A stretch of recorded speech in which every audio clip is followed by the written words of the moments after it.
Hello student of standard 6, so welcome in our new session of English 1. Here is our workbook and today we are doing our chapter 4. Okay, activity 5 से start करना था हमें. Activity 5 page number 51. Here some saying give their meaning and explain their elaborately. So here is the one man's trace is another man's treasure. One man's trace is another man's treasure. The etymology of which has been lost to time. The meaning is not literal but typically possible. यानी ये धीरे धीरे क्या हो गया है, ये कहावतें थोड़ी टाइम के साथ में खो गई हैं लेकिन इनका मीनिंग आज भी वही है.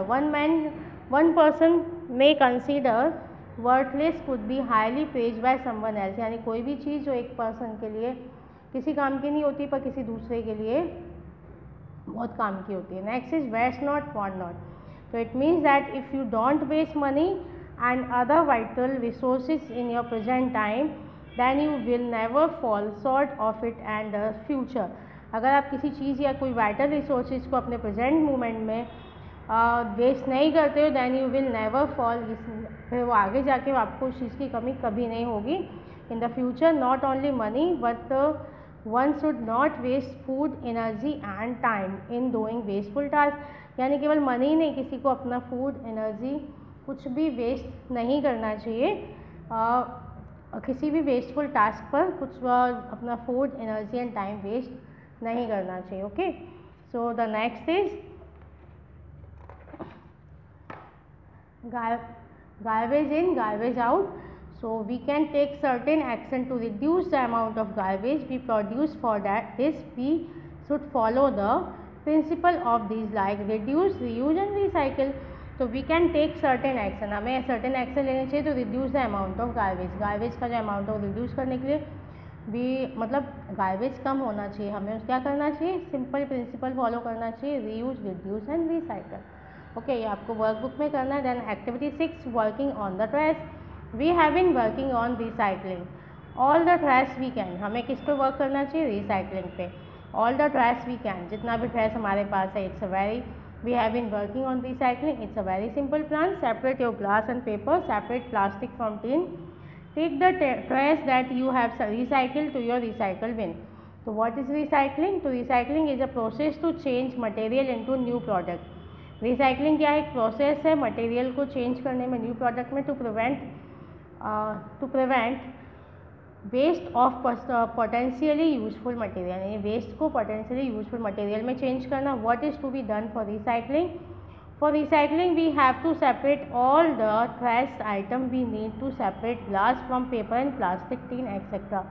यानी रिसाइकलिंग क्या करना है हमें? For recycling we have to separate all the trash item. We need to separate glass from paper and plastic, tin etc. Then where is the recycled trash finally put? To recycled trash is finally put to the recycling bin.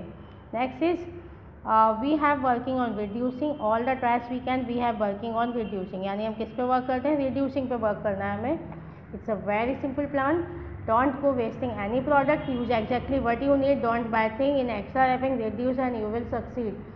So how is reducing done? Reducing is cutting down on the use of unnecessary of extra thing. Reducing is reducing the amount of waste. Reducing का मतलब क्या है? Reduce करना waste का amount. What are the advantage of reducing? तो by reducing we can lessen wastage. In other word it is saving. Reducing का मतलब क्या है? Less करना wastage को और in other word में saving करना. Next क्या है हमारा? What are instruction given in the stanza for reducing? So for reducing we should not waste and produce. We should be exactly what we need. हमें क्या करना है? हमें exactly वही चीज़ें लेनी चाहिए जो कि हमारी ज़रूरत की है. We should not buy thing in extra wrapping. हमें extra wrapping की कोई भी चीज़ नहीं लेनी चाहिए. Next is we have been working on reusing. हम किस पे वर्क कर रहे हैं? reusing पे. All the trash we can. We have been working on reusing. It's a very simple plan. ये काफ़ी सिंपल प्लान है. और it's a paper bag you are using. अगर कोई पेपर बैग जो हम यूज़ करते हैं, don't use it one but twice. उसको एक बार यूज़ मत करो, बार बार यूज़ करो, 2 बार यूज़ करो. Give old cloth and toys to someone. पुराने कपड़े हैं, खिलौने किसी को दे दो तो reuse them. There had be nice, जिससे कि वो यूज हो सकें. तो व्हाट इज़ रीयूजिंग? तो reusing is using the same thing again for a different purpose. Reusing का मतलब क्या है? सेम थिंग यूज करना डिफरेंट पर्पज से। What is simple plan suggest for reusing? So the simple plan suggest for reusing is something again. If we give old clothes and toys to someone, that is their reuse. Simple plan क्या है? Suggested for reusing is something again. और किसी चीज़ को फिर से use करना। If we give old clothes and toys, हम अपने old clothes and toys किसी को देते हैं, someone in their reuse, उनको reuse करने के लिए। Okay, this is a simple plan. Next is pick out the one line from the stanza that explain the idea of reusing. So the line is don't use it once, use it twice. Okay. So homework क्या है आपका? Write question answer in notebook and workbook. Okay ना? So we will check it. हम इसको जब school मिलेंगे, may be offline class हो तब चेक करेंगे. Okay, so we will meet again next session. Till then bye, thank you very much.